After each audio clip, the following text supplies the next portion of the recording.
Mbahaye ikaze mu kiganiro neza kinyura kuri Danes TV, uyu munsi tugiye kuganira ku ngingo y'ingenzi cyane mu buzima bw'umukristo. Ibihe bitatu unyuramo bigoye bigaragaza ko Imana igiye kuguha umugisha. Bakundwa, hari ibihe biza mu buzima ukumva biradusiga, bikadukomeretsa, bikatugora, kandi rimwe na rimwe bikatubera urujijo. Ariko rimwe ibihe bikomeye si ikimenyetso cy'uko Imana yakuretse, oya, ahubwo ni ikimenyetso cy'uko Imana hari umugisha munini uri hafi kugaragara. Bakunzi rero, abantu benshi barabivuga bitandukanye. Bibiliya irabitwereka mu buzima busanzwe, birabigaragaza uko ibihe bikomerera cyangwa bikomera, ni nako haboneka amahirwe akomeye yo gukura no gutera imbere no kubona umugisha mushya w'Imana. Igice cya mbere, ibihe by'ibizamini n'ibigeragezo bikomeye. Iki ni igihe cya mbere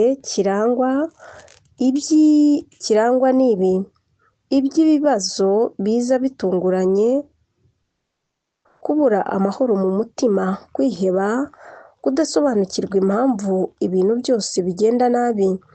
Ubuzima butuzanira ibibazo byinshi icyarimwe. Hari igihe bigusanga ubukene, indwara, gutakaza akazi, gutandukana n'abantu ukunda, worohewe n'ibibazo mu muryango cyangwa mu rukundo. Iyo ibi byose bikwinjiranye ntumenya aho utangirira. Kenshi Imana iba iri kukwinjiza mu gice gishya, kuko ibyo wemereye bitagihagije ngo bikujyane mu rwego rushya. Kabiri, Bibiliya ibidutoza iki? Yobu yamaze gutakaza byose, Imana ntiyamuretse, ahubwo yari imutegurira umugisha urenze uwo yari asanganywe. Yozefu yacurujwe, arafungwa, arasebywa, nyamara ibi byose byari inzira imujyana ku ntebe y'ubuyobozi. Ibihe bikomeye ni uburyo Imana ikoresha ngo ikwereke ko uri hafi kugera ku rwego rushya. Bakunzi, aho tubifatamo nk'ishyari ry'ubuzima, nko kuvumwa cyangwa gutereranwa, bigufasha kubona ko hari ikimenyetso cy'uko Imana iri kubaka imbaraga nshya zifuza umuntu uzaba mu gihe kiri imbere. Igice cya kabiri, ibihe byo kwinjirwa no gusuzugurwa. Iki ni ikimenyetso gikomeye cyane cy'uko uri mu rugendo rugana ku mugisha. Iyo Imana igiye kukuzamura, abantu bamwe bagutera umugongo. Abagize umuryango ntibakumenye. Inshuti zisanzwe zigusubiza inyuma. Abantu bakavuga nabi, abagufashaga bakakureka. Impamvu ki igihe kiba gikomeye? Iyo uri mu rugendo rushya, Imana akenshi ikuramo abantu bagufashaga mu cyerekezo cyawe.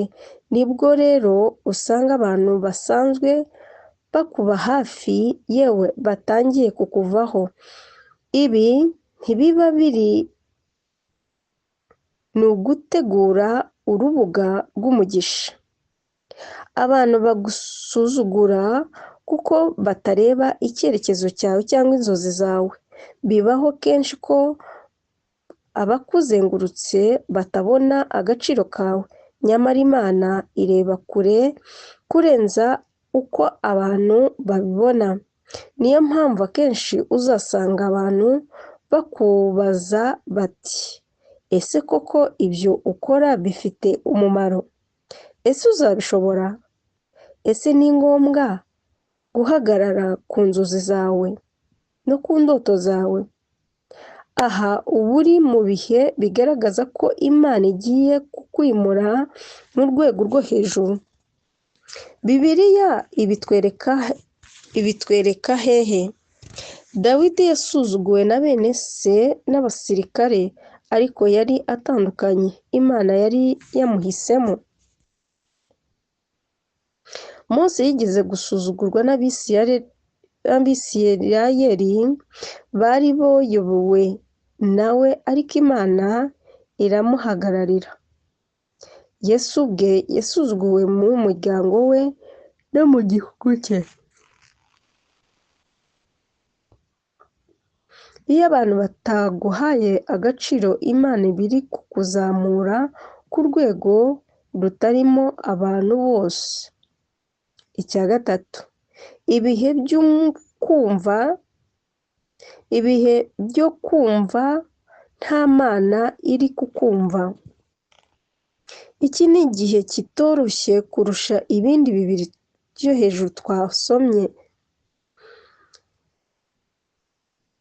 Ni igihe usenga ntubone igisubizo, ni igihe usubiza amaso inyuma ukabona ejo hashize harimo umucyo kurusha uyu munsi.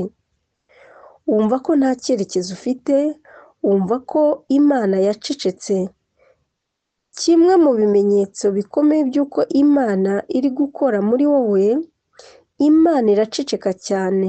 Iyo imirimo irimo kukwigisha kwihangana, gukura no kugira kwizera kudashingira ku kumva cyangwa kumenya uburyo budashidikanywa no kwizera umutima. Impamvu ki igihe kiba ingenzi? Iyo Imana igiye kuza kuvuga ijambo rishya mu buzima bwawe, kenshi ibanza guceceka kugira ngo imenye kuyumvira neza. Uzasanga umwuka wawe utangira gushakisha Imana cyane, ukoresha amasengesho menshi, ukenera Imana kuruta mbere. Aho niho hari umugisha cyangwa hari umushinga w'umugisha wawe mushya. Bibiliya ibidushishikariza iki? Aburahamu yategereje imyaka 25 kugira ngo isezerano rimubeho. Ana yatuje imbere y'Imana igihe kirekire atarabona Samweli. Yesu ubwo yagiye mu butayu iminsi 40 atumva ijwi ry'Imana kugeza igihe umurimo we watangiriye. Aha niho Imana iba iri ku muryango wawe, imanutse kandi iri hafi gukingura ikiraro gishya mu buzima bwawe. Ikimenyetso cyo kwegera umugisha. Muri uyu musozo, iyo ibihe bitatu byanyuzwemo, uba ugeze hafi y'umugisha wawe. Imana itangira kukuzanira amahirwe mashya, kugufungurira imiryango mishya, kukwereka ibimenyetso n'imbaraga zayo mu buzima bwawe. Gusuhuza abantu bashya bazagufasha kugera ku rwego rushya, gukomeza umutima wawe mu buryo utigeze utekereza. Bakundwa nshuti b'ikiganiro Ineza kuri Danis TV, waba uri mu bihe bikomeye, waba uri mu bibazo, mu gihe cyo guhangana n'ibibazo, gusuzugurwa cyangwa kumva ko Imana itavuga, birashoboka cyane ko nta kintu na kimwe kitanyuze mu nzira. Nta mugisha ugera ku muntu udanyuze mu bihe bikomeye. Ariko Imana ntiheba, ntiyibagirwa kandi ntihana. Iyo Imana ikuzamura, ibanza kukunyuza mu bintu bikwereka ko uri umuntu mushya uri kwinjira mu rwego rushya. Shalom.